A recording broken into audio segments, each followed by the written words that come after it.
The time has come to call your highest potential. Many of you are feeling hopeless at this time. The energy is relentless and the amount of purification that we are doing mentally and physically can be exhausting. The power of the collective is thick and can look quite like walking into pea soup. It is difficult for us sensitive souls. I was meditating and came to me the thought that I wish you could see what I see, because you could feel hope. So I decided to share my unique perspective. As many of you know, I realize sessions and do readings, and am blessed to get in touch with the most amazing people. These people are the curators, authors, caregivers, energy anchors, parents of the New Earth curators, artists, and many, many more. Are the people who are awake and practice support power and those who have just awakening.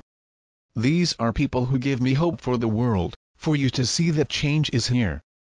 Are we that we should focus on it, bring it to the foreground? The number of trustees on this earth at this time is simply astounding. It is through him that I had challenged my settings and my eyes open. Often I thought of a healer as someone who does the intentional cure of the other, but this is so limiting. A trustee may be the attendant who smiled at each client. Be the mechanic who repairs machines, which then gives people what they need. Maybe the traffic cop who learns the name of each child who passes on his route. It is one that blesses all around or save a spider from being crushed. They are the ones who constantly go beyond the layer of energy, start to the higher layers and fill them with joy. These amazing people are all around us, just have to see them for their incredible value. Similarly, we can see our value, see our contribution when we feel lost and overwhelmed. So my definition has changed. For me, a curator is someone who does what he wants to be with love, because all around it are cured in the same way, just by being near them. Many are waking up and feeling that cry out for something more. It's like an alarm clock was vibrating internally, telling them it's time. The time has come.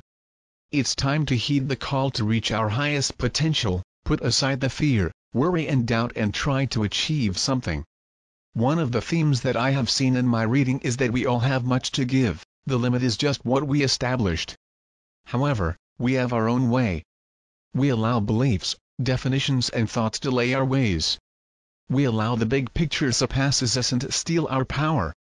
It's like my 7-year-old daughter telling me that wants to be a psychologist, but saying you cannot go to college for 8 years.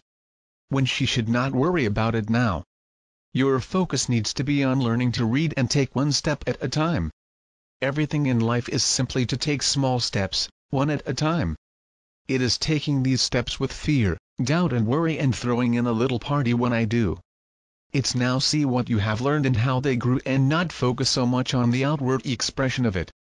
It is to see the lesson in the experience and leave behind the pain. It is to honor your humanity and your mind to change your focus. And it validates that the human feels and then allow the spirit change the focus. We looked at the others who met the goals we want to accomplish and we see only the final result. We see how they struggled, the fears that had to silence and doubt that devoured in quiet moments. I do not see all they had to overcome internally, because if they did, you would know that they can do anything well. I have great hope in humanity and in this world because of all of you. If you could see yourself as I see them, they would be impressed.